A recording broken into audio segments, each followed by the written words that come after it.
नमस्ते प्रणाम। मेरे यूट्यूब चैनल पे आप लोग का स्वागत है। और देखिए, मैं एक बहुत सुंदर सा होली गीत सुना रही हूँ। आज होली है और आज होली है, तभी मैं होली गीत आप लोग को सुना रही हूँ। जितने मेरे चाचा चाची, भैया भाभी, दीदी, मेरे जितने सब्सक्राइबर भैया भाभी हैं, सब लोग का तहे दिल से धन्यवाद। आज होली है। होली की मेरे तरफ से, मेरे पूरे परिवार की तरफ से आप लोग को हार्दिक शुभकामनाएं होली की। शेरावा पे शेरा वाली हमार, शेरा वाली हमार, शेरवा सवार होके आ जई तू। शेरा वाली हमार, शेरा वाली हमार, शेरवा सवार होके आ जई तू। के हो चढ़ावेला नरियर चुनरिया, नरियर चुनरिया हो नरियर चुनरिया।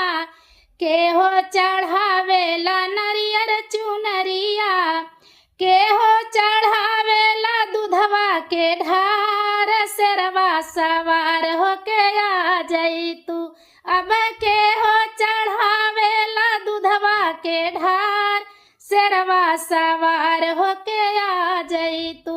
शेरा वाली हमार, शेरा वाली हमार, शेरवा सवार होके आ जई तू। मम्मी चढ़ावेली नरियर चुनरिया, नरियर चुनरिया हो नरियर चुनरिया। मम्मी चढ़ावेली नरियर चुनरिया। अरे पापा चढ़ावेला दूधवा के ढार, शेरवा सवार होके आ जई तू। शेरा वाली हमार, शेरा वाली हमार, शेरवा सवार होके आ जई तू। के हो चढ़ावेला धूप अगरबत्ती, के हो चढ़ावेला धूप अगरबत्ती। के हो चढ़ावेला धरिया लवांग, शेरवा सवार होके आ जई तू। अब के हो चढ़ावेला धरिया लवांग, शेरवा सवार होके आ जई तू। शेरा वाली हमार, शेरा वाली हमार, शेरवा सवार होके आ जई तू। चाची चढ़ावेली धूप अगरबत्ती, चाची चढ़ावेली धूप अगरबत्ती। धूप अगरबत्ती हो धूप अगरबत्ती। चाचा चढ़ावेला धरिया लवांग, शेरवा सवार होके आ जई तू। शेरा वाली हमार, शेरा वाली हमार, शेरवा सवार होके आ जई तू।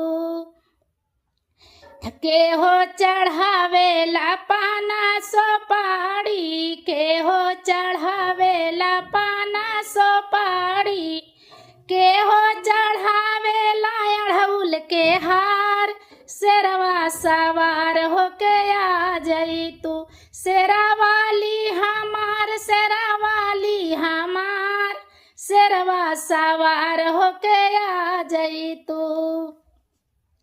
भाभी चढ़ावेली पाना सोपाड़ी, पाना सोपाड़ी हो पाना सोपाड़ी। भाभी चढ़ावेली पाना सोपाड़ी। भैया चढ़ावेला अड़हुल के हार, शेरवा सवार होके आ जई तू। शेरा वाली हमार, शेरा वाली हमार, शेरवा सवार होके आ जई तू।